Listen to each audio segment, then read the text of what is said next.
Aye, GC News, Luma Obibia Akwaba.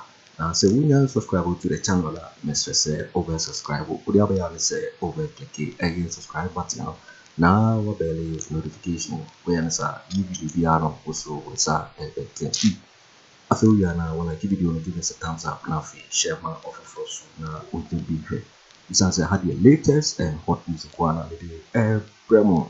I feel young call a year and singing a year to see Pratt Junior, one name Miracle of what day of a summer a year, Bawumia or Bawumia Kojo member.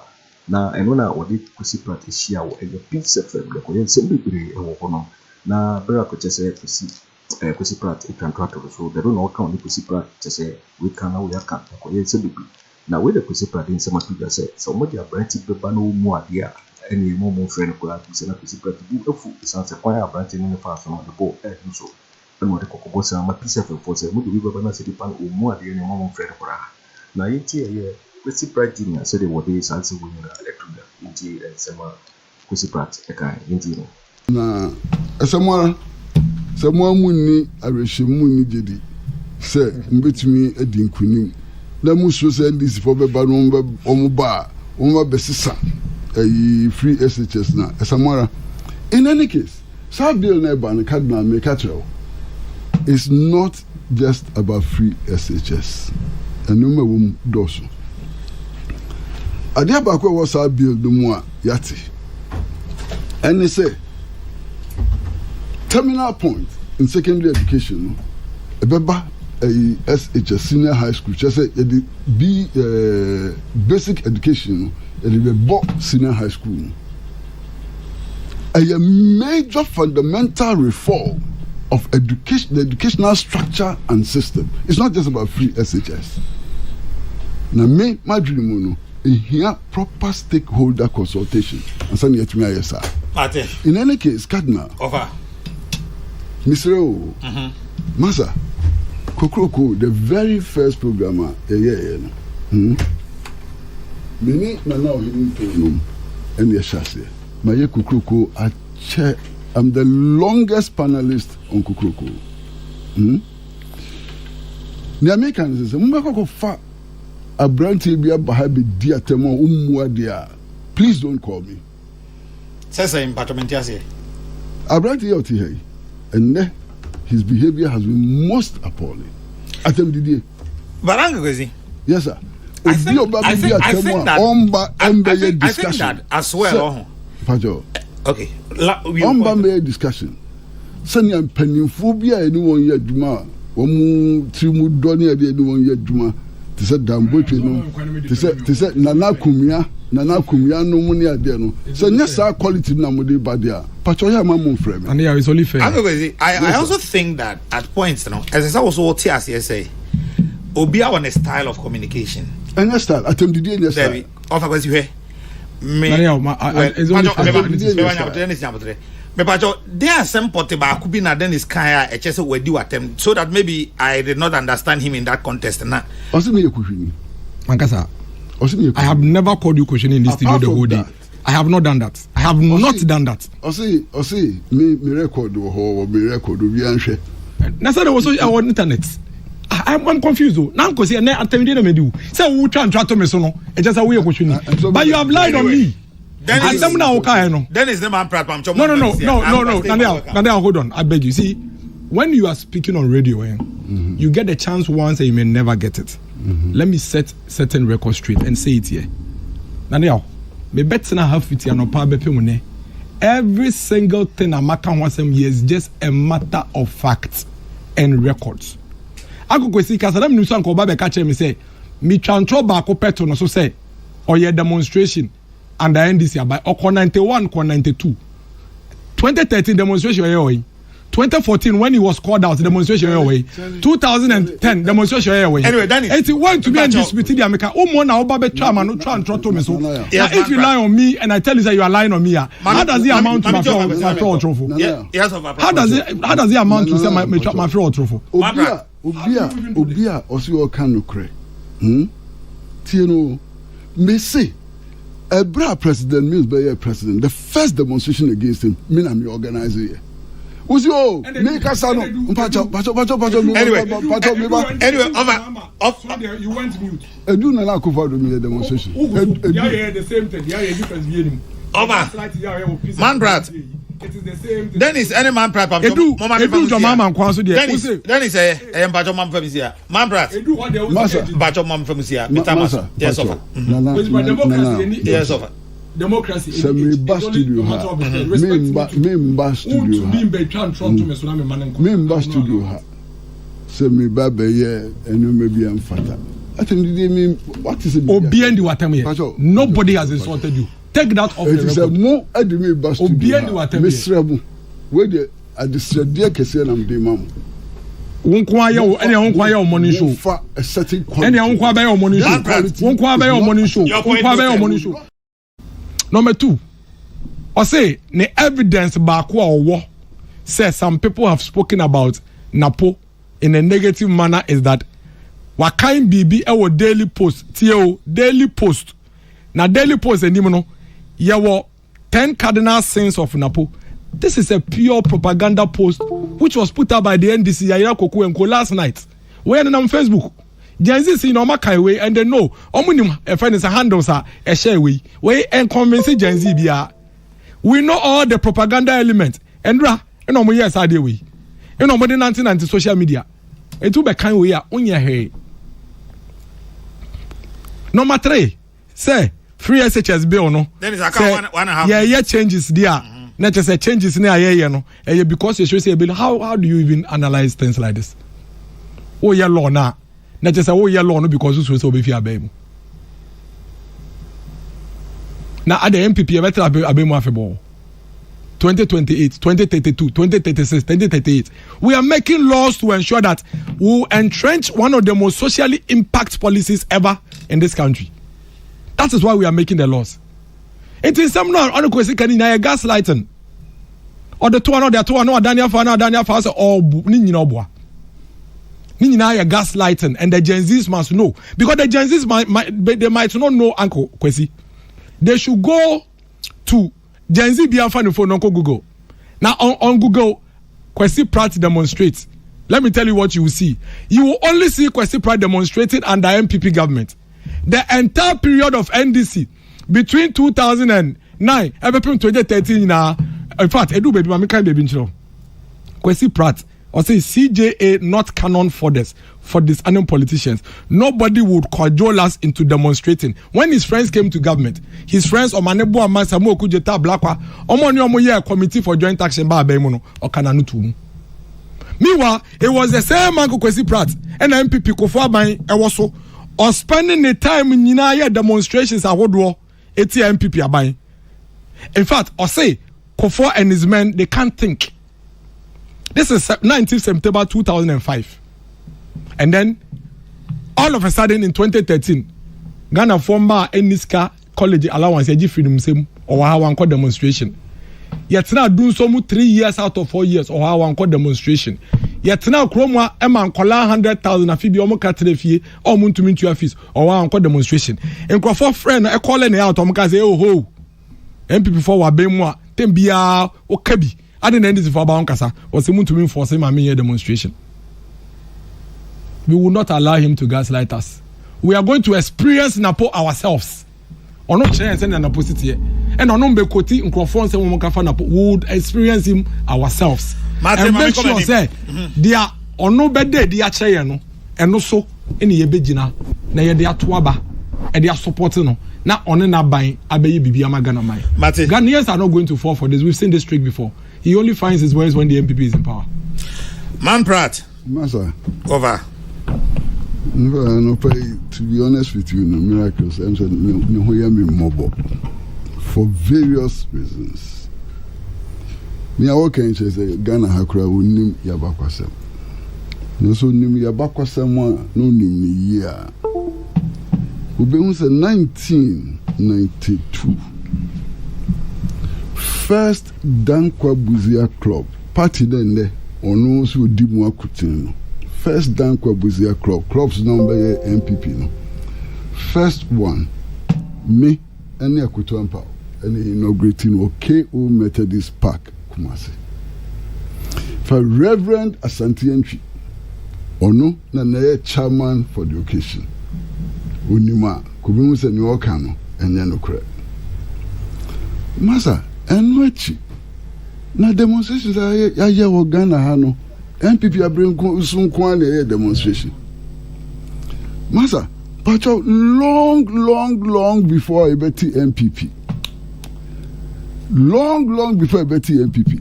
Masa 1991 your friend demonstration in Ghana ha NDC and I ewo abam PNDC na ewo abam 1991 Masa menkwa na mikopi demonstration as menkwa 1991 one man demonstration menkwa 1991 NDC aban demonstration tia on your 90 crime ekopie tema ye nipa nkron and demonstration. So nobody showed up. None of them showed up for the demonstration. Masa, 1992, we be a winning. Mrs. Rose Equam, Madam Fati, Madam Fati, Agia Otong, and no more party, and Dimuhoni, the Bissau. Sir MPP Abresun Kwan and mere demonstration. Clear falsehood. Na 1995, Ebra mini ni Ajiri Blankson, na do danko Akufo-Addo, nya hota macro no. Ye organize kumi preku demonstration no, na MPP na power. What are you talking about? Na MPP na power. Even Abra Professor Mills, EBD president, the first year in office, the first demonstration against petroleum price increases. No one I said, man, I can't I say, wouldn't him. Now, so wouldn't soon was shada and I would chat shadoma. Asawara, where would you judge? In any case, since Nana Akufo-Addo ba onya to me, you know, Masa, demonstration man, what is my year paying. The only demonstration I take part Palestine solidarity demonstrations from 2017 up to date. Intercepted na akano. Ana masa pacha o me nya bofrasa. Ese amiti hai medi 71. I'm 71 years old. And no man me ye brand medi 25, 30, and 40 no. Physically, I cannot even do it now. Nasa who a brand here to say what ho. Nasa me 71-year-old person, I person me be demonstration ma wu nya fa hu dia na say hu towa. Then you have a big problem. 71 years old na miti ha no. Masa, asam bi wa tubo na akika no hadwin. Opani etosumi no. Ebinu ho a omo adwin so mbe che Ghana fo mu. Mbebunu ene nkwakra ni ade opani sadia no mi ngintumu o man pani otisu sesi ano ene na do dan Akufo-Addo wadi ahin ense sam mbebunu samna ye kan ede ni ye ka de ni na kan na Akufo-Addo ni so ban to me kura at his current age but the name say Ghana for gitumu se nye emfia wadi ni ye de ka sam na mbom woni suade hunu no wonyansa nti enti ne binu to abama no a obeye omampani na masa omaya ewo mu panifo bi wo ha sabio tafrache e kan sen ubetimi ho pani a sabio tafrache onim nyansa kapre wajimi saa so na abehunu embebunu a wo so sabio tafrache wo so madwene no emuka saa da utubi opani so wadwen pa a odoni man a onyade pa obeya ba ne man saa so na mebu ni bi ho a omo nyansa wo pa de pa obeya ma man nti enye age a policy a strategy which one is correct and which one will save this country some na mukeka no ya mun tobubu opani professor ya okasai International Department, University of Cape Coast. One kase or kasama utag, and also kasama nat and abribia, or no, not drinking and no chair. Number what miracles I was to do her. What kind of professor not the way, and I will kase. And my folk were a word this year, I say in Nara, all the teacher friends saying, Omuina for. I haven't said that. Okay. I haven't said that. Masa, okay. Masa, okay. That is what I'm here. No. Masa, shut up and let me finish. I'm going to say, you're not being fair. You're lying right in my face. Now, who trying to me pay? I said I didn't say that. Yeah, that's exactly what you are doing. Stop what you No, but I didn't say that. It's up to you. I will not allow you to do that. No. Get your chance, so correct it. I won't correct it. I won't correct it. I will try and to me. So what's happening here? Sana, okay. Man, can sir. It's my choice. I'm professor. No, okay. He's speaking for. Yes. What's it on Kasa? What's it professor? No, Kasa managrat for you. But is that not true? And I'm say. Is that no? Does he speak for Nagra? But who said he said he spoke for you? I never said that. Man, Kasa, I'm say. Man, correct no because who trying to? Man, correct no. The kind of man Kasa. Oh, man, Kadia. Then let me. Men turn on trying to women. Daniel, for the records. What I said was that Masa, the leadership I'm not going to allow you to misbehave in this studio. You cannot misbehave in this studio. They have worked with Napo personally and they are giving testimony. I have never said why is that? The outcome is false. Why is that testimony? I even told you, one of your sister friends is saying radio stations heard the president of Nagrat. I won't sit here for you to lie right in my face. It won't work. Masa and Pacho, miracles. Which I mean, correct it. Uncle Kwesi, with all due respect, I can tell you that. I tell you with all due respect. Which I mean, correct it. And then they mean Canada. Yeah, na ya try to di obuo ebe yaduma. Pepe. What can someone mean in that dream? But me try also. And someone me can back why intro. I'll withdraw. Tell me one that's a lie. I'll withdraw. Yeah, Freya ho Akufo Addo. That is insulting. I withdraw some of not. I haven't called you up. Me say wait try to me so it's not the same as your trophy. Wait try to me so it's not the same as your trophy. And yet the same. Kwesi, I can also understand the issues. So. Are you allowing this? Yes, because you lied on me, and I won't allow that. You have lied on me. Right in my face. Mami correct so as mami quiet. What be that? Maintain and try to me so because you are 71 and I'm younger. When I have respected you, I didn't lie. And someone be careful enough. Tell me one that I have lied to you. I have respected you enough. No. A lot. Even as we are. I mean, it's not allowed. Because I spoke the truth. Because I said you are gaslighting the young people. How is that a lie? Dennis, oh, how? Yes. When you are lying to me, you should rather you are lying about Dennis, me. No, but what you are to me, so me correct you as well, correct. Points noted.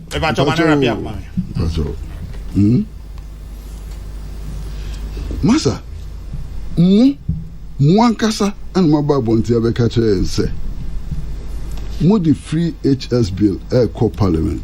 Send a beya, say, NDC for Din Kunimu about 2 more, woman to me and some free SHS. I say anything. What kind of document we has about kind way.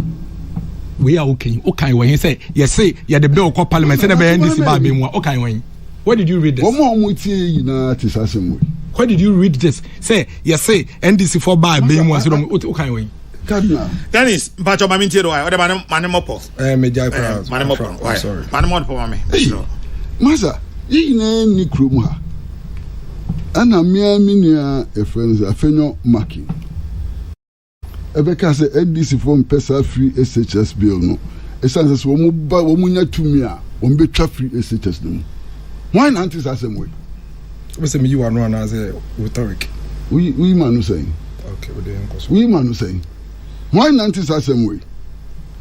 Are you clear? Enti moi and a more kasa asem na asemwara semwa munni arehemu jedi say mbetumi adinkunim na muso say this for beba no omuba omba besisa free SHS na asemwara yo waiting for winning somewhere so a Kwesi Pragilia on the miracle Wadia Alcasama Bawumia and no de Coco Wasem Ama a Pisafel say only we were balance the pardon Wadia and the moment Fred Okra the old mushroom to Sokra Kwesi Pratt is able to an hour at the girls just seem so and now so we know subscribe ya let's just say over subscribe no I like it now for watch the video number of for so in the after Also with me at the wedding of Friday, some now who ever comment box in my next video. Thanks for watching. Like and share the video. You can also drop your comment. Please don't forget to subscribe. Click on the bell to turn on the notification.